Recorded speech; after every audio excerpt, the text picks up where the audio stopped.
Hello everyone. तो आज की वीडियो में हम डिस्कस करेंगे एक्टिविटी 2.9 और चैप्टर है acid bases and salt, chapter number 2 NCERT के according. What happens when acids और base dissolve in water solution. तो इसका जवाब जानने के लिए हम पहले एक्टिविटी समझ लेते हैं कि एक्टिविटी में क्या बता रहा है वो। तो एक्टिविटी का पहला स्टेप ये होगा कि आपको एक टेस्ट ट्यूब के अंदर सॉलिड NaCl यानी सोडियम क्लोराइड लेना है, उसके अंदर ऐड करना है H2SO4 सल्फ्यूरिक एसिड। तो इन दोनों के रिएक्शन से एक गैस इवॉल्व होगी, वो होगी HCl। तो आपको क्या करना है, टेस्ट ट्यूब के ऊपर एक रबर कॉक लगाना है और उसके से अटैच, उसके माउथ से अटैच्ड आप एक small delivery tube pass on करेंगे। उसके बाद दो आप लिटमस पेपर लेके जाएंगे, ब्लू लिटमस पेपर, एक ड्राई और एक मॉइस्ट। तो जब आप ड्राई उसके पास लेके जाएंगे तो उसमें कोई चेंज नहीं होगा, और जब आप मॉइस्ट वाले पे उस गैस को पास करेंगे तो आप देखेंगे कि उसका कलर चेंज होगा। अब जानते हैं कि ऐसा क्यों हुआ।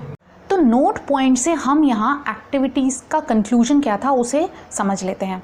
The acidic behavior of acids is due to the presence of hydrogen ion, which is H plus ions in them.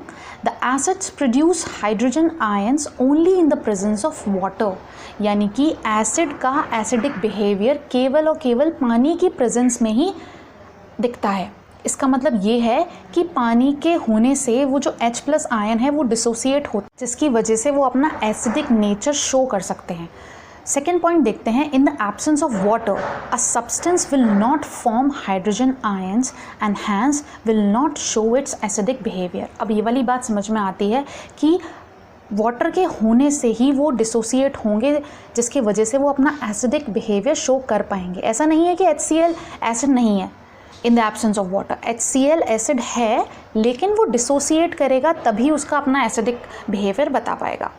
अब देखते हैं स्ट्रॉन्ग एसिड्स क्या होते हैं। An acids which is completely ionized in water and thus produces a large amount of hydrogen ion is called strong acids. तो देखिए, strong acids वो acids होते हैं जो कम्प्लीटली आयोनाइज करते हैं। यानी कि अगर एग्जाम्पल से देखें कि HCl डिसोसिएट हुआ H प्लस आयन में और क्लोराइड आयन्स में, तो यहाँ देखिए कि ये पूरा टूटेगा, इसके वजह से ये स्ट्रॉन्ग एसिड्स कहलाएंगे। कुछ कॉमन एग्जाम्पल्स देख लेते हैं। Sulphuric acid H2SO4 and nitric acid HNO3 are also strong acids. तो यहाँ ये बात समझ में आती है, जो कम्प्लीटली आयोनाइज हो जाए या डिसोसिएट हो जाए पूरी तरीके से। और यहाँ पे एक बात और है कि H प्लस की क्वांटिटी ज़्यादा होगी। मान लीजिए अगर मैं परसेंटेज में बताऊँ तो ये 90% अराउंड होगा और इसकी क्वांटिटी अराउंड 10% होगी। जबकि वीक एसिड्स में समझें तो वो पार्शली आयोनाइज होते हैं वाटर के अंदर एंड दस produces a small amount of hydrogen ions. इसी वजह से उन्हें वीक एसिड्स बोल रहे हैं। एसिड है, एसिड इसलिए है क्योंकि उसमें H प्लस है, H प्लस आयन है। और पिछले वाली एक्टिविटी में हमने लास्ट लेक्चर में ये चीज़ समझी थी कि हम ये नहीं कह सकते कि जिन जिन में H प्लस मौजूद है वो एसिड्स ही होंगे। ये भी हमने लास्ट एक्टिविटी में डिस्कस किया था। तो आप देखिए यहाँ CH3COOH जिसे एसिटिक एसिड भी बोलते हैं या फिर आम भाषा में हम इसे विनेगर बोलते हैं, तो ये डिसोसिएट होगा CH3CO negative which is acetate ion और हाइड्रोजन आयन के अंदर। तो ये आप देख रहे हैं रिवर्सिबल वाला एरो लगा हुआ है। Double arrow tells us that acetic acid does not ionise fully to form hydrogen ions. कुछ वीक एसिड्स के एग्जाम्पल्स देख लेते हैं। Carbonic acid H2CO3 and sulphuric acid H2SO3 are weak acids. अब बात कर लेते हैं बेसिस पे। तो अभी तक हमने जो एक्टिविटीज़ पढ़ी हैं वो हमने एसिड्स के टर्म्स में समझा है। अब हम बेसिस का कुछ इंट्रोडक्शन पार्ट देखेंगे आज के वीडियो में। Bases are those chemical substances which are bitter test.